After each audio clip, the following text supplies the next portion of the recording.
Hello, boys and girls. Today I am going to be finishing out my part of the bracket for you. So on my part of the bracket, the two books that we have left are Trio and Shark Dog. And then tomorrow, Mrs. Alty is going to read the two books left on her part of the bracket. Okay, so today we're voting on these two books. I'm going to start by rereading Trio to you. Remember, that's the tale of a three-legged cat.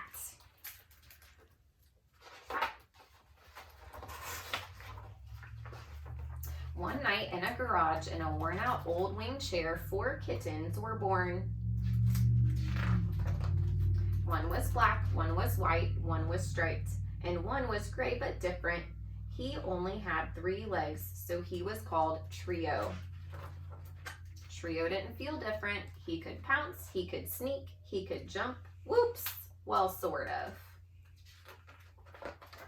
The kittens shared the garage with 11 chickens. The chickens didn't altogether approve of the kittens' activities, especially Trio's. On fine days, the chickens were let out in the garden to roam. Trio followed at a safe distance. Chickens could be testy. Trio liked to do whatever the chickens did. The chickens dug holes and took dust baths. So did Trio. The chickens scratched for bugs and ate them. So did Trio. Yuck. The chickens did one thing that Trio could not do, no matter how hard he tried. They laid eggs. Trio knew he wasn't a chicken, but that didn't stop him from trying something. One day when the chickens were in the garden, Trio decided to climb up into the hens' nesting boxes. He tried and tried and tried again.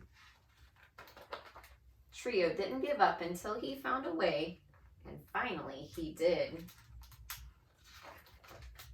Trio came and sat in the nest every day as soon as the chickens left. It was cozy in there and very relaxing. He looks pretty relaxed in that nest. Then one day in the nest, Trio felt something strange. Something was happening. An egg was hatching. All day, Trio watched the egg. The other kittens watched the egg. Even the chickens watched the egg. Finally, a little chick popped out. It was the fluffiest, cutest little chick with 1 leg. Trio thought she was beautiful and named her Uno. And from that day forward, they were always together. The end. And then remember, we have that real life picture of the real Trio. All right, let's take another look at Shark Dog.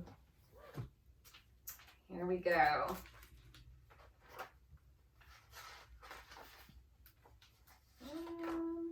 Okay. My dad is no ordinary dad. He's a famous explorer who travels the world. Sometimes I get to tag along.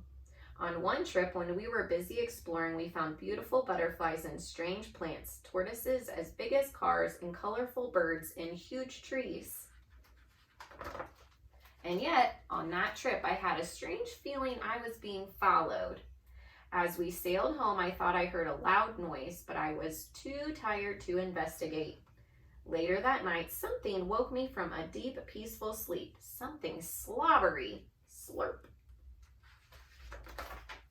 I turned on the light and saw the strangest creature, half dog and half shark.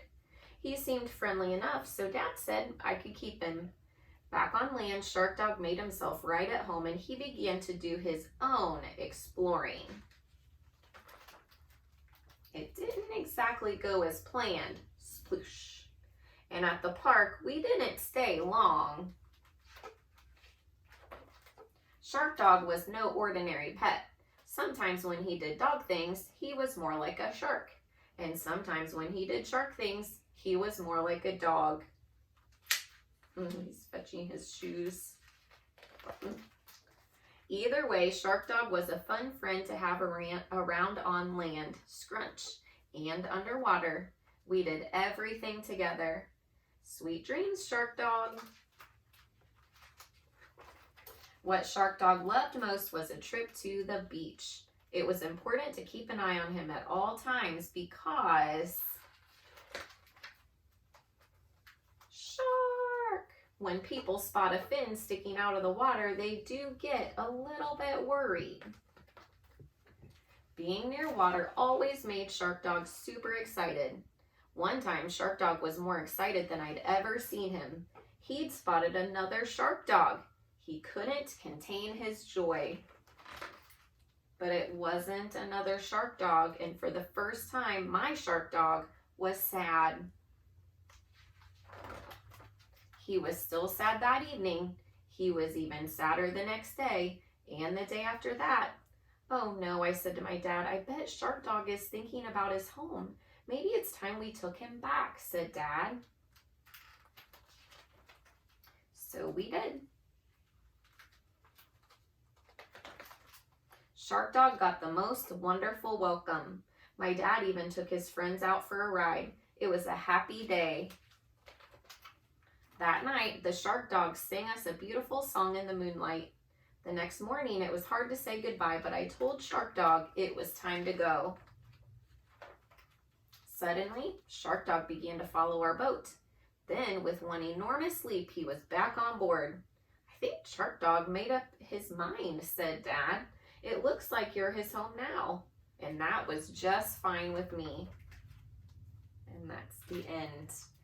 All right, so for my half of the bracket, which book is it going to be? Is it going to be Trio or is it going to be Shark Dog? Go ahead and comment with your vote and tell us why that's your favorite book. And then tomorrow, Mrs. Alty will finish up her bracket, her side. Thanks for watching. Bye.